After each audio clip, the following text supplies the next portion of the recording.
Aucune bonne chose ne te sera refusée. Quelle bonne chose ne te sera-t-elle pas refusée? Vous êtes là, jeune diplômé, devant une maison d'1,2 milliard ou de 2 milliards, quelque part à Metama ou à Guzap, et vous dites, au nom de Jésus, je me donne 3 mois. Dieu dit qu'il vous donnera le désir de votre cœur. Cela ne signifie pas que Dieu ne peut pas le faire, mais ce jeune homme n'a pas encore été formé pour entrer dans cette promesse. C'est l'amour de Dieu qui l'arrêtera, et non une attaque démoniaque. Sommes-nous ensemble? La volonté de Dieu devrait être le purificateur final de tout désir du croyant. Donc quand nous parlons d'accomplir les promesses, vous voulez vous tenir sur les promesses de Dieu sans être déçus. Il est important de comprendre ceci, et n'ayez pas peur. Écoutez bien, il semble qu'il y ait une programmation subliminale dans l'esprit du croyant moyen, selon laquelle chaque fois que vous abandonnez votre volonté en disant « Père, que ta volonté soit faite », Dieu va forcément faire quelque chose que vous n'aimerez pas.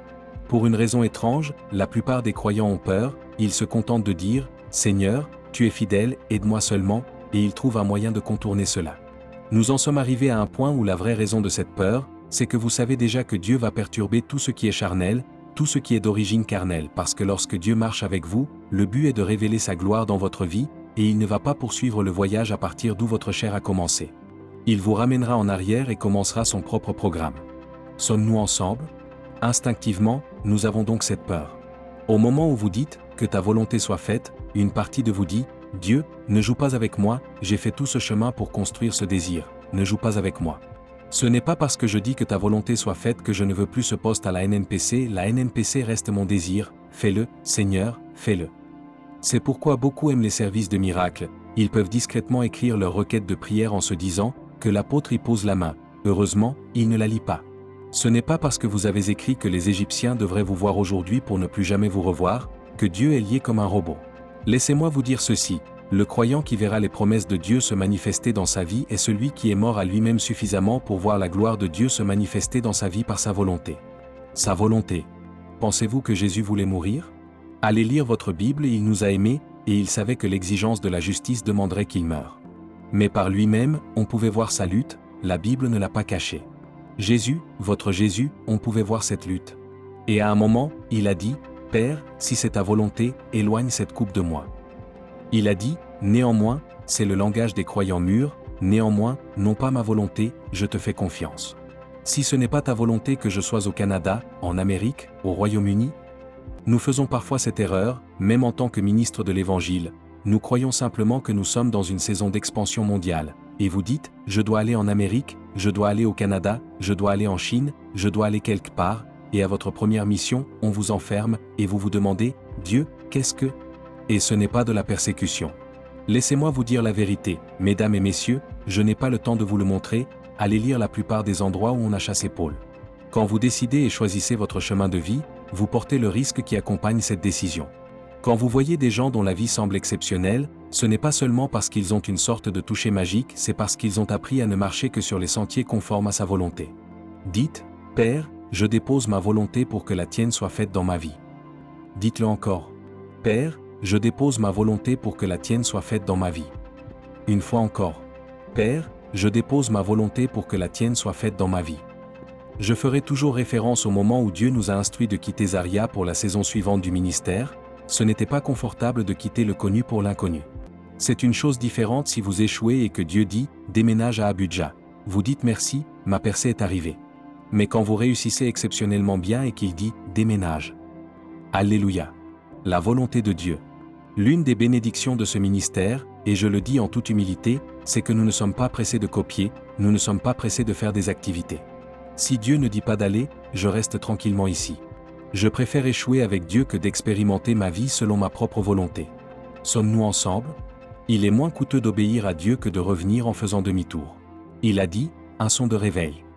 Nous avons dit, Seigneur, nous sommes d'accord. Il prouve sa parole dans nos vies. Il a dit, je te donne la grâce pour les nations. Nous avons dit, Seigneur, je reçois par la foi, avec honneur. Et c'est pourquoi nous pouvons entrer dans ces territoires avec assurance, non avec arrogance, une assurance qui sait que nous avons été envoyés, que nous savons qu'il nous a soutenus. Peu importe ce qui arrive, il a dit, viens à Abuja, et donc vous savez qu'il y a une place pour vous, vous faites le ministère en sécurité, sachant qu'il vous a envoyé ici. Sommes-nous ensemble?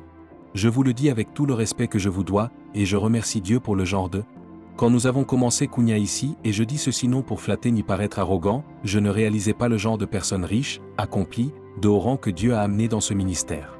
Certains d'entre eux ne s'assoient nulle part en particulier, ils ne s'assoient pas devant, ils ne s'assoient même pas dans la section principale, ils s'assoient tranquillement quelque part, et vous ne sauriez même pas qui est cette personne.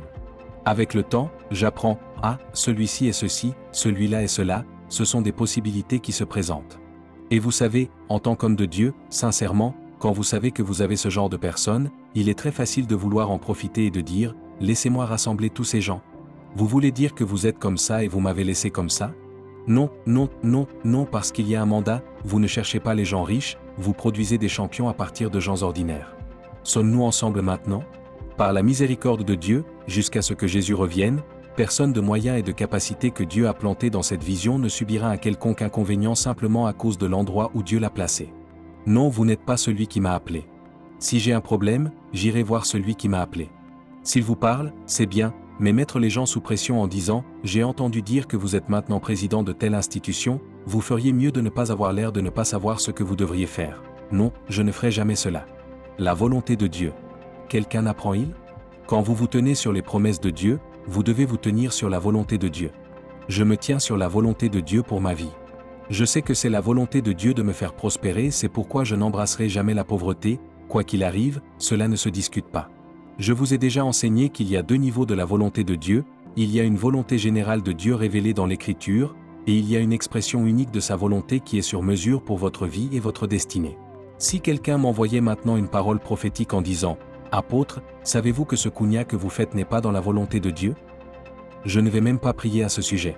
Sincèrement, ce n'est pas de l'orgueil. Les rencontres qui ont produit cette conviction sont trop profondes pour qu'une parole inconsidérée puisse la distraire.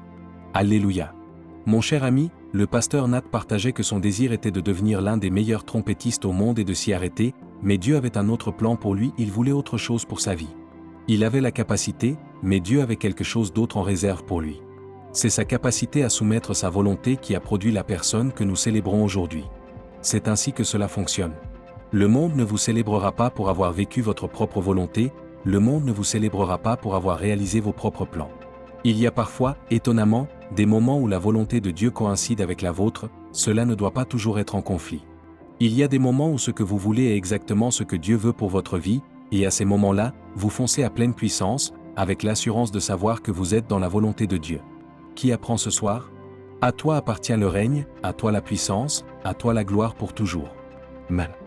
Notez cette phrase, s'il vous plaît, notre confiance dans l'œuvre de notre foi est le fruit de savoir que nous sommes dans la volonté de Dieu. Notez-le. Colossiens 4h12 nous montre cela.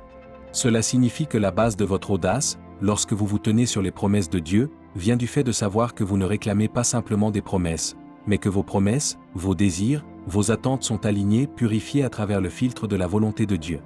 Épaphras, qui est l'un de vous, serviteur du Christ, vous salue, combattant toujours pour vous par ses prières, afin que vous demeuriez parfaits et accomplis dans toute la volonté de Dieu, pas seulement les promesses de Dieu, mais sa volonté.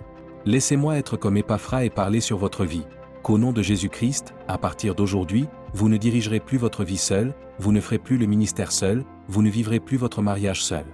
Vous pourrez avoir vos plans, mais vous serez suffisamment ancré pour les exécuter à travers le filtre de la volonté de Dieu. Au nom de Jésus-Christ, je regarde ma vie aujourd'hui et je suis humilié par ce que Dieu a fait. Et je vous le dis sincèrement, si j'avais eu la capacité de cartographier ma propre vie et d'exécuter tout selon ma propre volonté, je me serais écarté de la volonté de Dieu sur de nombreux points.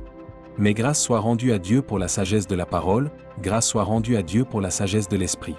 Transformez cela en prière, 1 minute. Seigneur, j'obtiens la grâce de marcher dans ta volonté, j'obtiens la grâce de soumettre mes désirs, de soumettre mes attentes à ta volonté divine pour ma vie.